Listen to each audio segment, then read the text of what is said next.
And away we go.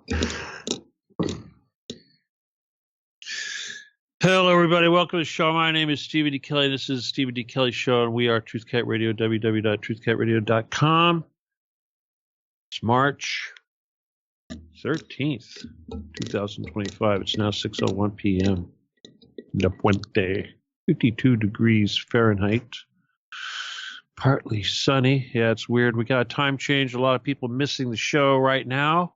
Seriously, trust me, they are, because we are an hour early. Stupid time change. It's light outside. What the hell? Anyway. All right, I have a lot to say, and I will do my best to try to get it in as quick as possible, and I hope you're going to pay attention and listen, because I'm going to be all over the place, and I'm going to do my best to be coherent. Oh, coherent. That's a word. Write that down. Coherent. It's one of our key words tonight. Has a couple different meanings other than easy to understand, but I think it's has more to do with being parallel. Anyway, I want to start off, first of all, with the world events. You know, there's so much I had to say, and a lot has happened during this week. Not the least of which was the genocide that is probably still going on in Syria, primarily along the coast there in Latakia, where the Alawites and a lot of the Christians are living, and Druze, of course, which are Christian Lebanese types for the most part. Of course, if you ask the State Department, they'll try to say, oh, well, yeah, we got to include the Kurds. No, the Kurds are in a whole other area.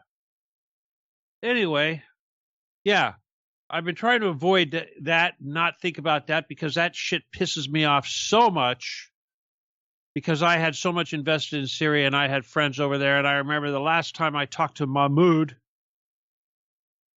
who wanted to do a show, but I didn't want to do it. He embraced this stuff, this new change, this post-Saddam, or excuse me, not Saddam, Assad era. I told him, what about Afra? What about all the women over there in Latakia that wear lipstick? What about them? What about the Alawites? What about the Christians? What about the churches that are being dismantled as we speak? Well, you know, they're killing those people. And, of course, the United States doesn't say shit. Israel, of course, they're trying to say, oh, wow, we condemn this stuff. Why is there, who are these people that are attacking these so-called pro-Assad forces? Pro-Assad my ass. This is a genocide against Christians and non-Muslims. Men, women, and children. Very, very, very bad. And obviously our side, the demon side, the United, what is it, the EU, the United States, Israel, Turkey, etc., everybody involved in this, shedding crocodile tears as they prepare to continue their genocide in Gaza and beyond. Soon to come to Iran. But let's talk about Ukraine first. And I want to get into physics and flat earth crap. And unfortunately, that, because of the stupidity, has really become a big deal that I have to talk about tonight. And I really want to move into that. But first, I need to talk about what I would rather talk about, like the significant changes that have happened just in this week regarding the situation in Ukraine. Now, of course, the Trump team has had their meeting in not Riyadh, but Jeddah, I believe, this time, with the Ukrainians, basically telling Ukrainians, hey, you got to make a deal, you got to bend over, get ready to do it now. And this was basically saying that they would accept a ceasefire, so-called ceasefire, as a start to some sort of peace plan roadmap. Anyway, today, well, hell, the European side, they came out with this slogan. They said, the ball is in Russia's court, as if to suggest that Russia had to somehow go along with this bullshit. Well, you know what? Russia does not, because Russia is kicking Ukraine's ass. And the only reason they're even talking about this crap is because it's almost over. And one of the most dramatic battles, if you will, of the war is just concluding, and that is the removal of the Ukrainians from the Kursk region, which is the Russian territory that Zelensky thought he could capture in order to gain some sort of bargaining chip to get his territory back, namely, Zaporozhye, what is it, obviously the Donbass, that's not coming back. Let's see what else. There's other areas. Kherson. Anyway, point is, none of those areas are coming back, let alone Crimea. But they still act like it will. Anyway, Zelensky's out. Europe's out. What did these guys do? The last city that was being held in Russian territory by the Ukrainians was Suja, and it's just been liberated. And there's only a tiny amount of Ukrainian troops remaining on Russian territory along the border inside of the Russian zone close to the city of Sumy, which is just on the other side of the border, which I suspect the Russians will be capturing very soon. But what they did during this thing is they had an operation that went on for 2 weeks where they basically used a pipeline, an oil pipeline, not an oil pipeline, but a gas pipeline, liquefied natural gas pipeline, to go 15 kilometers behind enemy lines and basically kick the Ukrainians out of Suja. This was a big deal. This is one of the most incredible military maneuvers that has happened since recorded battlefield history. It's way up there. And I want to talk about that briefly before I move on to correcting a lot of people about this flat earth crap. You guys got to stick with me for this, please. But anyway, what they did is funny because I saw this movie about guys that were escaping from a prison who did something similar to cut through a pipe, a 29-inch diameter pipe, and crawled through it. And I kept seeing similar when I was seeing the film and hearing about this stuff. It was like, wow, this was so similar. But anyway, the Russian Spetsnaz, they did this for about 2 weeks. They dug a tunnel to the pipe, which was underground. The pipe itself was a steel pipe, probably about an inch thick. It had a diameter, and I don't know if this was inside or outside diameter. That's one of those physics things we're going to get into. But either way, it was about 1.45 meters, which means that a man could barely stand up, could not stand up, had to stoop over to walk inside this pipe. And it was a nasty pipe. But it used to carry gas to Slovakia. And Cisco, I believe, is the guy that runs Slovakia over there right now. He was very upset when Zelensky made the decision to turn this pipeline off. Well, anyway, thanks to him turning off this pipeline, it made a very nice conduit for Russian troops. Now, the Russians, of course, they had to, first of all, dig to it secretly underground. It took weeks to do this. They had to cut big old chunks out of this steel pipe, and then they had to go down this pipe. They had to pump out the whatever was left in there of the nasty gas fumes. They had to pump oxygen in there. They had to go down the pipe. They had to cut holes in the pipe with torches and dig air shafts. It looked to me like they went up about 15 feet above the ground or through the ground. This pipe wasn't, it was pretty deep. And they had to do this for 15 kilometers. And they had to set up toilets, and they had to set up all kinds of stuff in staging areas. And basically what happened, contrary to the reports that came through from the Ukrainians, although they had to admit this stuff, about 800 troops, first 300 and then 500 followed, made this trek, stooped over down this nasty, nasty pipe underground in this claustrophobic, incredibly claustrophobic situation, about 10 feet apiece between each man in order to keep the oxygen, whatever, going as best as possible. And trust me, they had to have fans and everything to do their best. And it was nasty. People did get sick. But they got to the end. Somewhere in some industrial area, they had cut out a hole, dug a thing, secretly, whatever, probably in a building where they had previously pumped this gas, I suspect.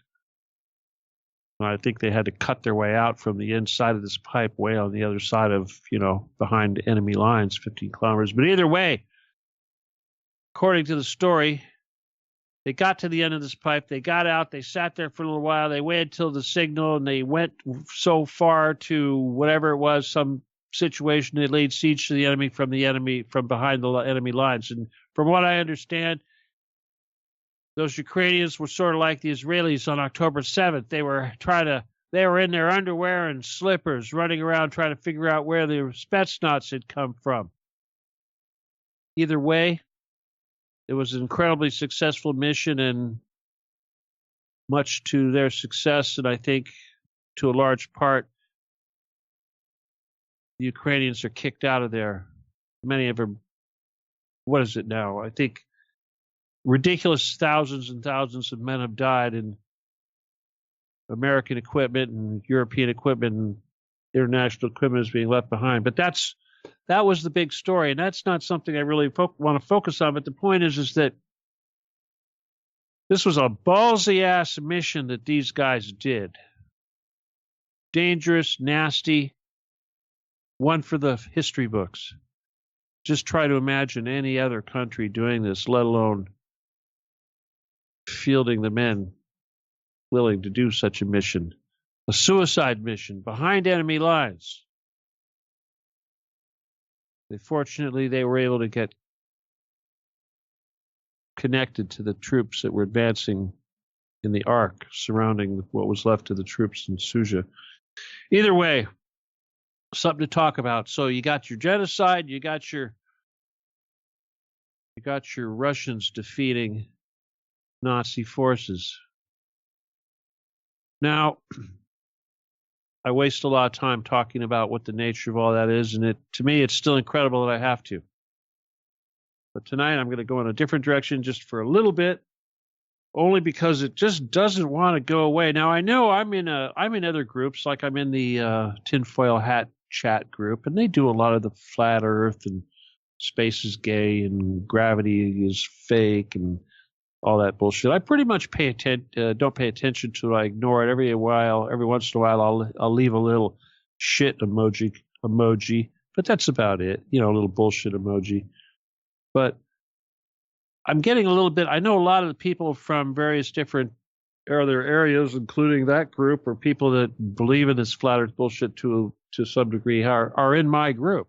And obviously, a lot of them agree with what I'm doing, and they think that maybe they think that this is just another conspiracy or something. But either way, I've got to address this a little bit. Now, I know it's really impossible to argue with a lot of these people because they'll come up with monstrous amounts of bullshit, and it just doesn't matter. But what it really gets down to, I think, is kind of an intelligence thing. I know a lot of people don't want to hear this, but we have been dumbed down, whether you like it or not. And I know that for the most part, even without technology, a lot of us, or most of us in the civilized world, I like to think we're somewhat educated. We knew how to do math. We didn't have calculators, but we could do our geometry, our trigonometry, our calculus, whatever. And this is something that really kind of boggles me. Now physics, we talk about physics, and physics, of course, is describing the physical world, the stuff you can touch. And to me, a lot of what a lot of your wisdom, a lot of stuff that you should be spewing, not the crap you heard somewhere or read somewhere, is actual experience and physical experience at that. That's your physics. That's your basics of your physics. Now, I myself have a pretty thick background when it comes to science and physics and what have you, and I have to share it because as it inspires me once I think about these things, it inspires me even more to answer some of these questions that people have regarding these flat Earth issue and bullshit like this. But if I had to go back and do my best to try to go back to the beginning, and I brought this up in the Telegram group, but one of the things that I remember at an early age, at least as part of the accumulation of my experience that led me to have the beliefs that I have, not opinions, was sailing. And I learned, well, I followed a guy named Robin Lee Graham, and he was a young man, probably a little older than myself. I think he started sailing when he was 15 or something like that. But he sailed a small boat, 25-foot boat called the Dove, around the world. Now, I was a kid. I was, I think, maybe 13, 14 years old when I started following this guy, me and my brother. We read the National Geographic, which, of course, covered the saga of this guy's journey. He was just a kid, a 25-foot boat. This was a really tiny boat to be taking across the oceans, not at least the whole damn sea. Anyway, either way, we followed this guy because we related to him. And I remember, you think, what was the connection? Why did we care? I remember, like, at one part of the journey, I don't know where it was, somewhere in the South Pacific, he hooked up with some girl. I don't remember what her background was. She was a white girl, like he was a white boy. But she became his sailing mate for the rest of the voyage. And of course, as young guys, you know, testosterone and hormones and all that, we thought this was pretty cool, pretty romantic, meaning taking some little boat and having that freedom and going out and, you know, spending time on a little tiny boat with a new female in your life. And of course, she had a cat too. I thought that was really incredible. But the thing is that this journey that this guy went on was incredible. Now, of course, I talk about this because of the silly ass maps that these people make when they come up with their flat earth crap. But obviously, if you're a sailor, you know there is no edge. You know it is a ball. You know when you go in these different directions. You know you're going over curves, all these things. But there are areas that he took that little boat across, and it took a certain amount of time and a certain amount of wind and a certain amount of current. And there were lots of times when there was no wind and there was no current. The boat had to just sit there and wait for something to happen. We had to follow all this crap. It's like, seems pretty rough. It was rough. But the point is that he did it. It was possible. It wasn't made up. Kind of like the Polynesians, well, the early Polynesians, when they sailed, you know, like Kon-Tiki across, the Pacific to get to the islands from South America. You know, certain little things that just don't make sense if you go by the flat earth thing. So anyway, you learn this sort of thing, but moving on. Let's see, what was my next big thing? Well, somewhere along the line, I started getting into the esoteric. And when that happened, I got exposed to the so-called secrets of the Sphinx, which is, you know, somewhat of a dark side business. But the point is that these guys, they talked about the Great Pyramid of Giza. They talked about the riddles of the Great Pyramid, the riddles of the Sphinx. And what was the riddles? The riddles were the math, the geometry, the secrets. The secrets were the fact that the pyramid, which had a square base, fit on the surface of a sphere, meaning the earth.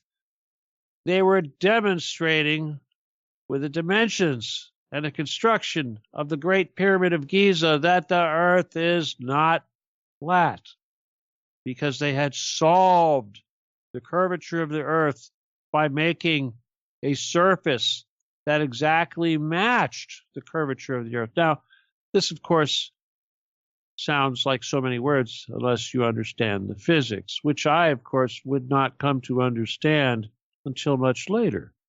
Now, to me, this was like if you were to take a box and set it on a beach ball. How big would the box be? How big would the diameter of the beach ball be before every edge of that surface of the box would be touching beach ball? Not just the corners, not just the central edges. So you see, that's the secret. It's either too big or it's too small. And of course, the pyramid solved this, supposedly had solved this. Do you think, wow, how did they do that? Is there actually a point on the circle where a square fits? Is that possible? Is this a tolerance? But that's what they said. Now, when I got into electro-optics, trust me, electro-optics, you guys, if you want to learn physics, you're gonna breathe it in that one particular field. But I had to. But one of the first things I had to learn was curvature, geometry. Now, I didn't really pay attention when I was in my math in high school. I smoked pot in high school. I didn't do homework. I didn't do any of that. But at the same time, I was in advanced classes, advanced math, geometry, various different gate type stuff that they would stick me in. And of course, I loved, let's just say, going around in circles around the teacher. But point is that I learned that one of the first things I learned was making flats. I learned how to make curves. I learned how to make spheres. I learned about optics. Optics was all about bending light. Bending light. Light is one of the few things on Earth that is, well, shall we say, written in stone. The speed of light does not change no matter what. It is the ruler that we use in all physics. All physics is based on the speed of light. All mathematical computations that are done to calculate and prove physical phenomena in physics use the reference of the speed of light. You have to understand it. Now, I could go on and on and on about the nature of light, but one of the first things that we have to consider is the sun, which is our local source of light. Now, the flat earthers will have you believe that the earth is somehow a big pancake sort of thing of some nature, and that the sun is just some glowing orb that travels in some sort of circular pattern around the earth for whatever reason, like a track light or something, I guess.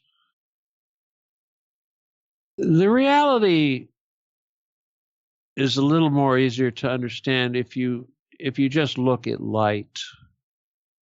And I used that word coherent earlier, and coherent is an excellent word when describing light, because light rays of light, beams of light as they come to us, are parallel, or at least as parallel as we can perceive. We refer to them as coherent.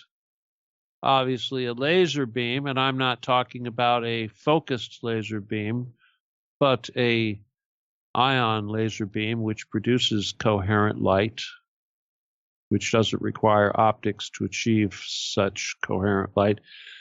Those rays of the coherent light coming out of the laser, much like the sun, are for the most part absolutely parallel within measurable amounts beyond what we have the ability to perceive or measure, given our technology and our comprehension, our perception, our tools that we have available. Light is the ultimate tool. It's the ultimate tool in math, as well as the ultimate tool in physical measurement.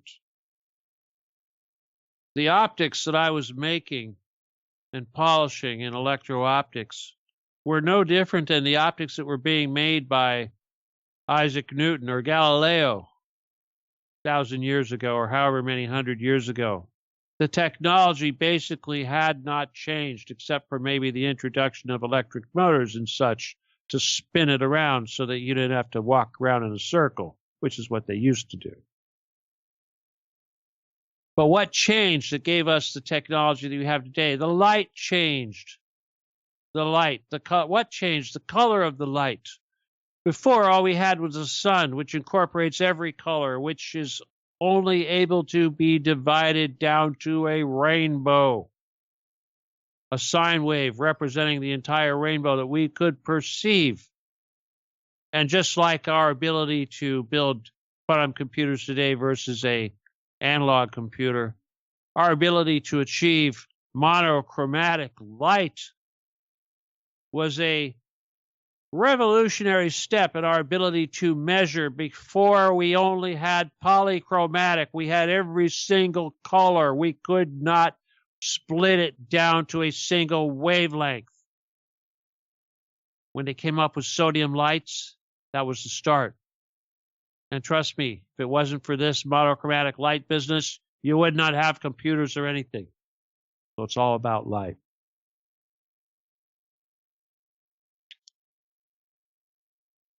Very stable, high referenceable sources of monochromatic light, such as early ion lasers, allowed us to make surfaces beyond the capability that we could before. Our ability to make a flat suddenly became exponentially better than what Galileo or Newton could make, given the sun as their reference. With this new reference as the laser or the monochromatic light source, depending on the wavelength, which determines the length of the actual wave that you're using, we could make flats that were flatter than the surface of the Earth. People, you think the Earth is fucking flat? It has a curvature of one fringe of light. Take your pick. In this case, I'll go with 6228 or 635 nanometer, which is your basic red. That was the number one standard light back in those days that we used to measure. Don't know what they use now, probably ultraviolet, but the Earth was a fringe.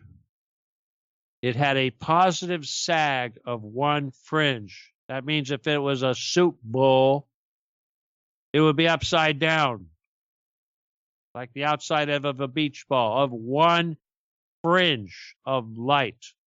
One ring, we used to call it. One ring.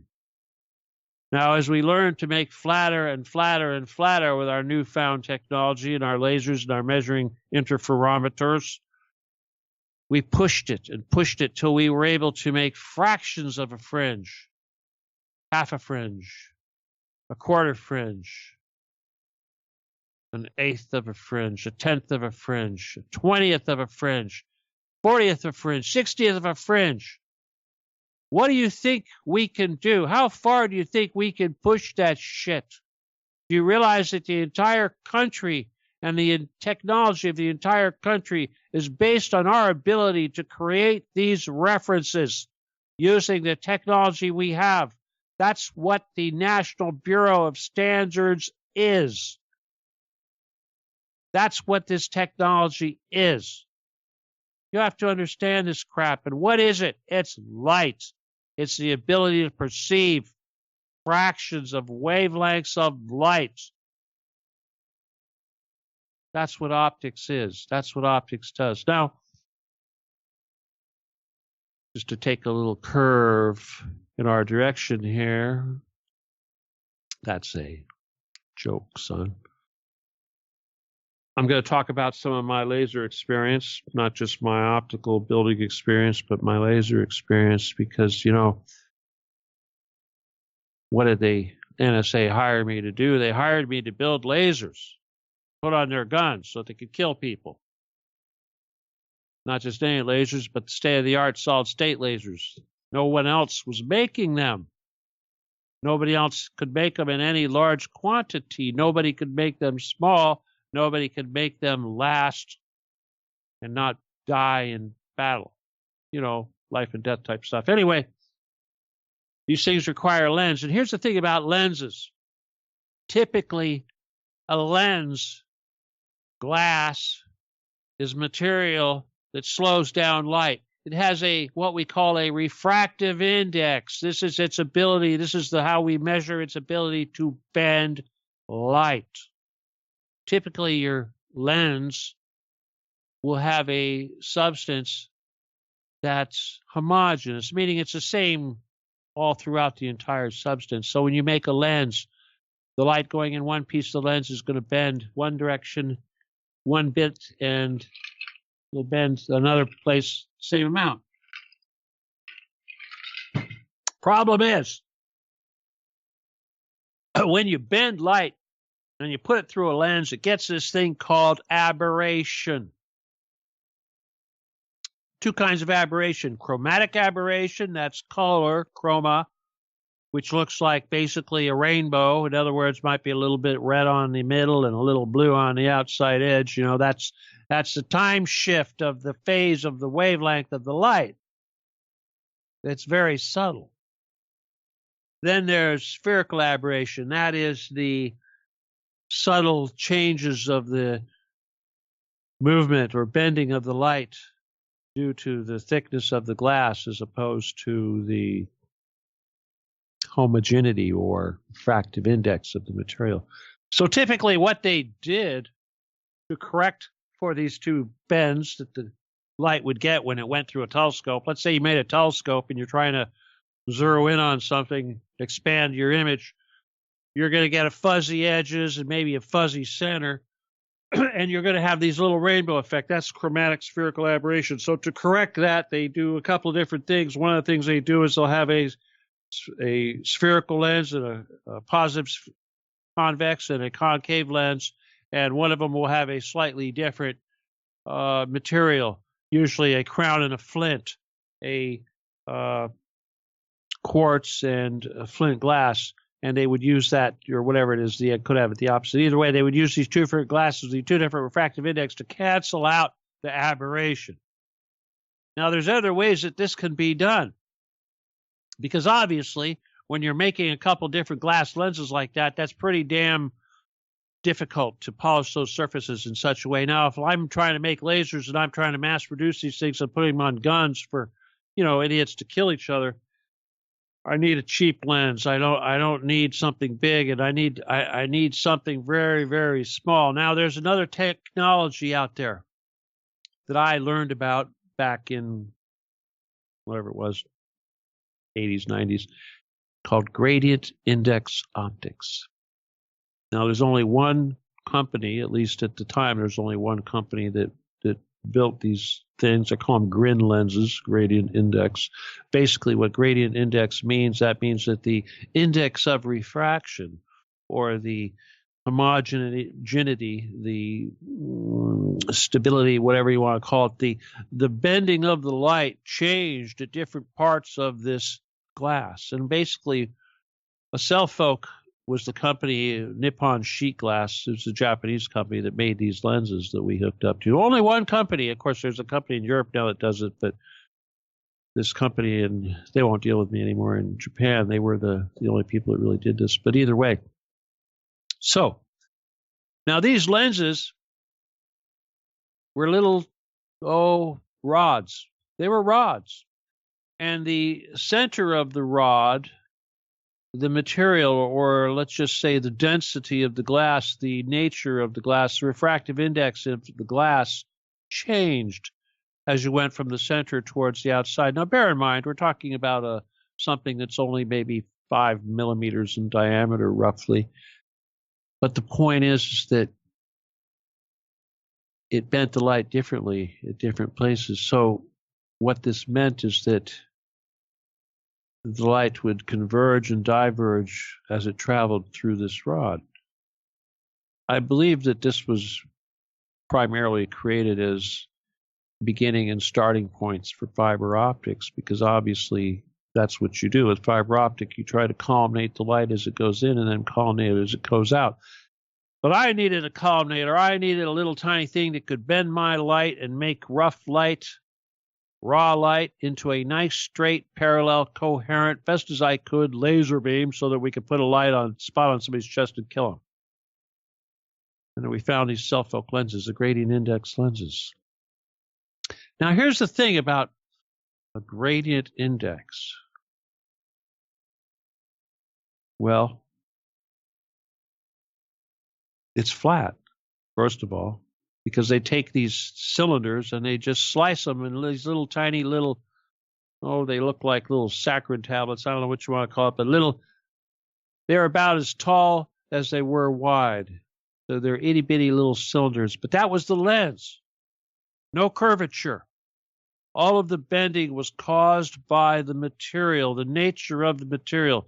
And trust me, these things, they did it better than the best lens, the best polished lens I could buy. And I went through everything. I mean, I'm not even going to tell you guys about aspherics. That's a whole nother technology where, well, just real quick, aspherics are basically where you correct all these aberrations by changing the surface and you depart from a sphere.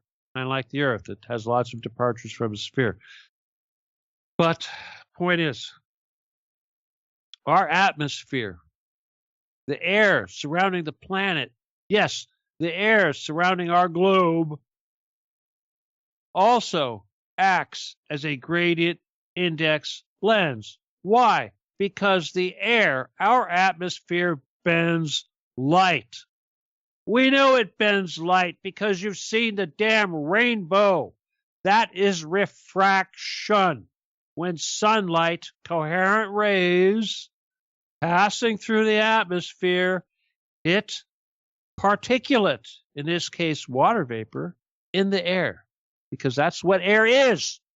It's particulate. That shit you're breathing, it's particulate. Helium, oxygen, etc., and the shit that they're spraying on us. Mixtures of that. It is a sea of particles, mostly ions. That's the air. But it is still particulate, which has mass, which is affected by gravity, just like water.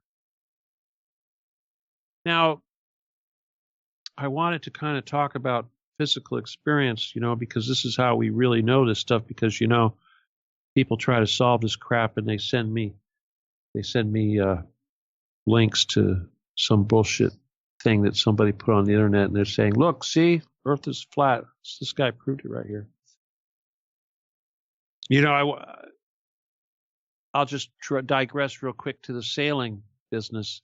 In sailing, they use certain instruments to calculate your position, to navigate, like the astrolabe or the sextant.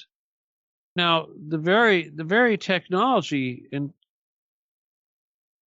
is technology that's necessary to use these devices to navigate your way around the world, requires, besides a stable timepiece that can tell you what time it is, but it requires your ability to use angles and compare the horizon to various celestial bodies, in this case, usually Polaris. And you have to understand math. You got to understand trigonometry to do this. But people, they just don't. They don't understand it anymore. But yeah, the other thing my big physical experience is I was a scuba diver, 14 years old. I was certified to be a scuba diver, probably younger than most people do that. But that went hand in hand with my whole sailing ocean thing. I wanted to do it all.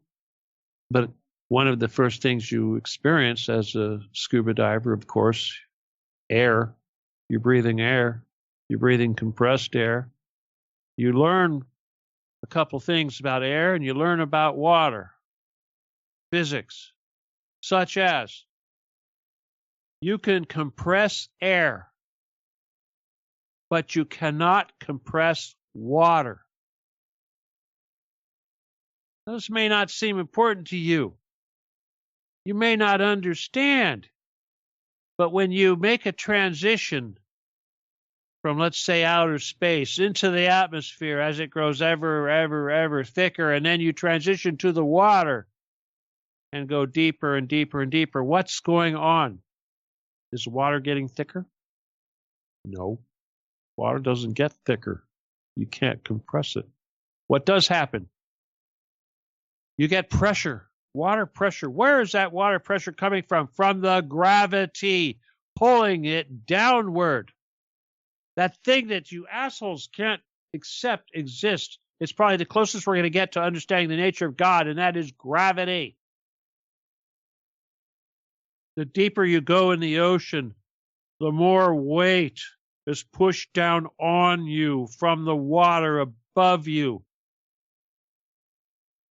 coming down and pushing down on you relatively coherently, except that it's not coherent because it's coming down on you in an arc, because it's curved. Much like the Russians that have encircled the Ukrainians in the Kursk region. It's an arc, soon to be a circle or a cauldron. Anyway, the point is that when you travel out in space, the air becomes thinner. Oh my God, people, have you ever gone to the mountains? You know, you go up 3,000 feet, 5,000 feet. Go up into the mountains. Trust me, I know. It's going to be different. The air is going to be different. Water is going to boil at 190 degrees instead of 210 down at sea level. The air in your blood is going to change. You're going to have cramps because you're going to experience something close to the bends. The same thing you're going to get when the air in your blood is compressed because you're underwater. And your body doesn't compress. Your fluid doesn't compress. It's mostly water. But that air in your blood, remember, it compresses. It compresses. And when you rise up, it decompresses. That's the bends. Anyway, you have to accept that this is true. You have to accept. It's just like when a balloon goes up with helium or whatever, they send these things up, they look like they're flat. But by the time they get to a high atmosphere, the air has expanded because it's not being compressed by gravity. Its mass spreads out. The refractive index of the atmosphere at that altitude changes. Light changes. Vision changes. People say, oh no, you go up high up, that curvature you see, that's just the fisheye effect of the lens. Really, motherfucker? Really? The fisheye effect of the lens. That's where that whole gradient index optics things come in. You know, I used gradient index optics on my lasers, my gun sights, for a lot of reasons. For one thing, they had the shortest working distance. That means I could get that lens really, really close to the laser and make a very, very short, tiny end product because of that. The other thing is, it was only one piece, and it was flat. It was very simple to put into a housing.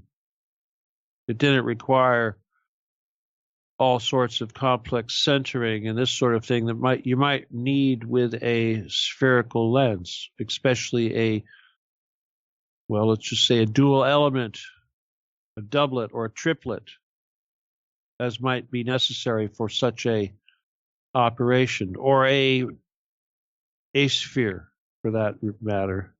And trust me, I used to use aspheric lenses. I use plenty of aspheric lenses, plastic ones, in my laser modules. But the gun sight, we wanted small, and we wanted the most light going through it. And the other thing about it that was nice about that particular lens is the transmitted wavefront was a 20th of a wave. A 20th of a wave transmitted wavefront. That's incredible. What does that mean again? Once again, a 20th of a fraction of a wavelength of light. Now, a fringe is typically a circle, but it's measured in half a fringe, so A quarter wave is roughly a half a fringe, and then we go from there. But the point is, I guess you're just never going to understand that because there's no reason for you to know it. You know, when I was working at Perkin-Elmer, the company that made the space telescope, the company that made all the big giant monster telescopes parked on mountains around the country, at least in the West, they were all Mount Wilson, Mount Palomar, whatever, Perkin-Elmer, Massive Optics. That's where I worked. We also made all the spy satellites, lots of other host of goodies, but we did the DARPA projects. We pushed the technology. That was my job, pushing the edge of technology past what was known to be able to be done. That's what we did. Flatter, flatter, flatter, smoother, smoother, smoother.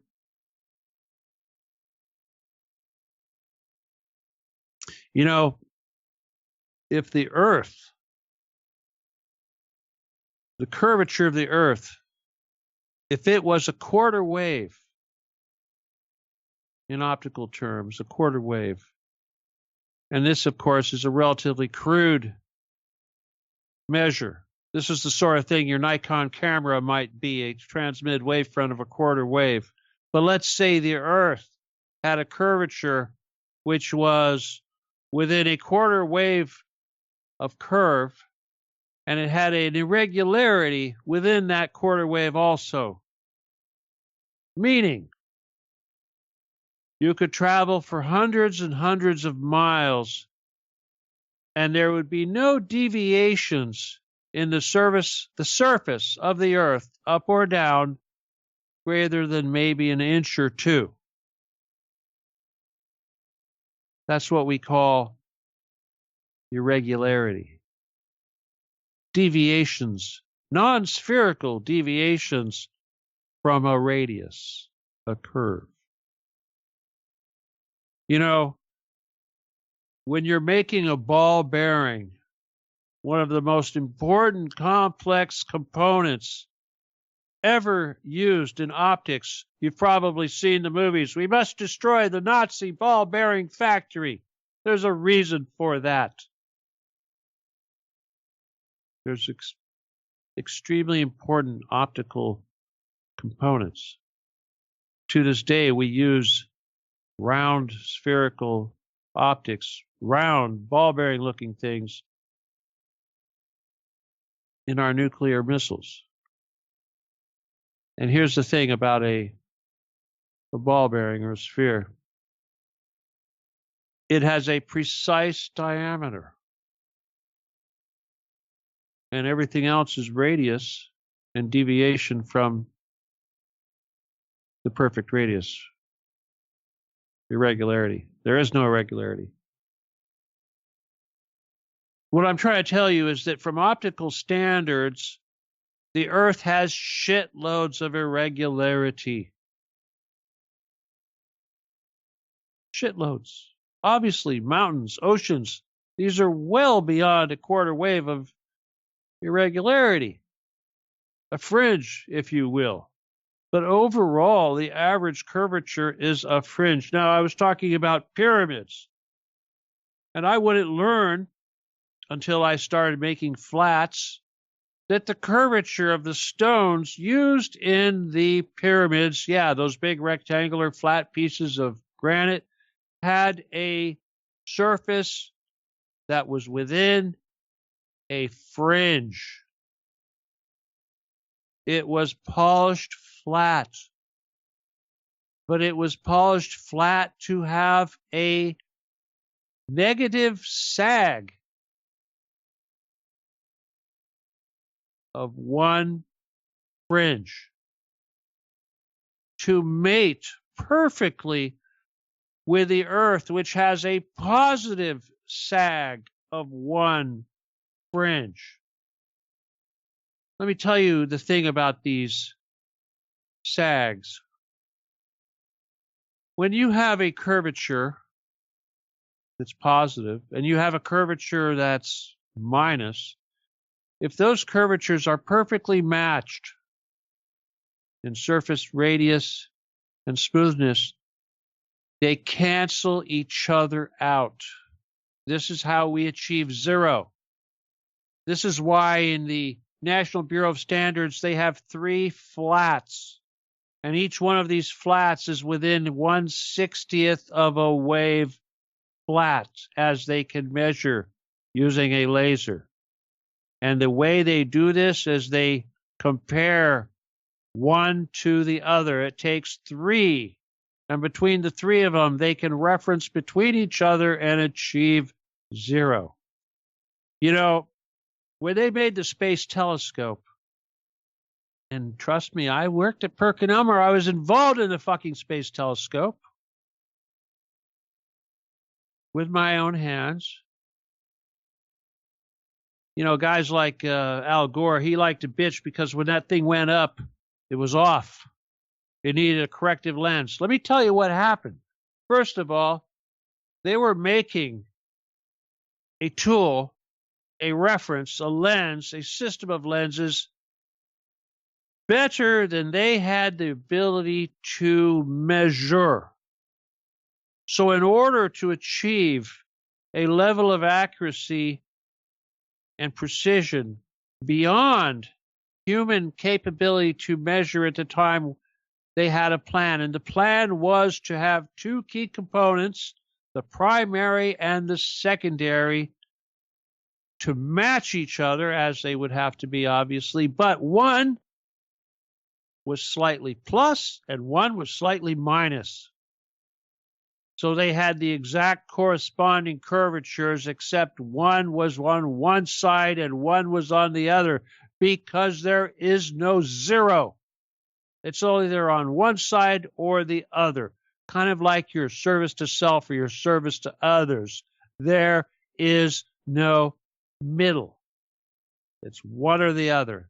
That's the nature of reality. Well, anyway, here's what happened with the space telescope. They made the primary a fringe low, and they made the secondary a fringe high. Oh, did I say fringe high? No, they were supposed to make it a fringe high, but they accidentally made it a fringe low. So the 2 components were both a fringe low. When they went up in space, instead of canceling out the error, it had double the error. And everyone said, oh, those idiots, look what they did. And yet, all of you had no clue to what the hell went wrong. I mean, personally, as somebody in the optics business, I tripped, because that's the sort of thing, that's the sort of thing we do. If I'm making a component for a system, and it's going to mate with another component, I want to know, is it plus or is it minus? Because if I give you something that's perfect, it's still going to be a little plus or a little minus, because there's no such thing as perfect, just like there's no such thing as flat. There's no such thing as zero. People. Anyway, before I finish it out, well, we're already out of time. I wanted to talk about shooting, because in shooting we have this thing called ballistics, and ballistics is a nice curvature which they use quadratic equations to measure. Hell, what causes that? Gravity. I wanted to talk about space travel tonight. You know, people used to say this thing, they'd say rocket science. It's not rocket science. You know what rocket science is? That's turbo pumps, mixing components that cause a reaction that drive a turbo pump, which pump fuel reagents into mixed with other fuels to cause explosive reactions, namely combustion. The Germans invented it. The Russians perfected it. They sure did. Just look at the Orezhnik.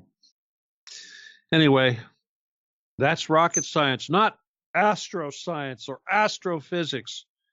going into the atmosphere, going out of or going into orbit.